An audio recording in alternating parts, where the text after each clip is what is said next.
How to create a MetaTrader 5 live account. So let's get started.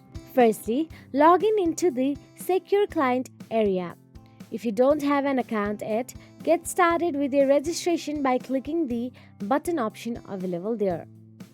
If you are not yet a client, apply in under 5 minutes by clicking Join Now option available. After that, simply visit the Live Sub tab under Accounts and click Create an Account option available there. Now, choose MetaTrader 5 as your account type, select your other account's conditions and then click on Submit button available there.